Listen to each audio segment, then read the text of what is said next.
বাংলাদেশে যে রাজনৈতিক দলের কোনো আদর্শ নাই, তাদের দিয়ে আপনি কতটুকুই বা আশা করতে পারেন? শুনুন বক্তব্যগুলো। বিএনপির স্থায়ী কমিটির অন্যতম সদস্য সালাউদ্দিন আহমেদের বক্তব্যটাকে শুনে আসি।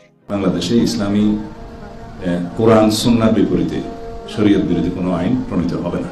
আমরা মদিনা ইসলামের চর্চা করি, আমরা মদিনা ইসলামে বিশ্বাস করি। এখানে আমরা মওদুদি ইসলামের অনুসারিত নয়। এবার শুনুন বিএনপি মহাসচিব মির্জা ফখরুল ইসলাম আলমগীরের বক্তব্য। আমাদের সঙ্গে মৌলবাদের কোনো সম্পর্ক নেই। শরিয়া আইনের ব্যাপারে ওটাও বলেছে কিন্তু যে আমরা শরিয়া আইনে বিশ্বাস করি না।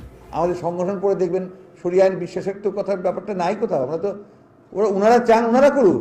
এবার শুনুন বিএনপির অন্যতম স্থায়ী সদস্য মির্জা আব্বাসের বক্তব্য। আমি ইসলামের মূলনীতিকে বিশ্বাস করি।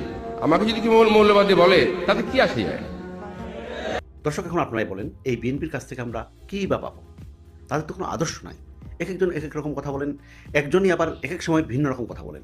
এখন বলছেন একটা, একটু পরে বলবেন একটা, গতকালকে বলেছেন আরেকটা। এ হচ্ছে অবস্থা। দর্শক, এই বিষয়ে আপনার কোনো মন্তব্য থাকলে কমেন্টসে জানান। ধন্যবাদ।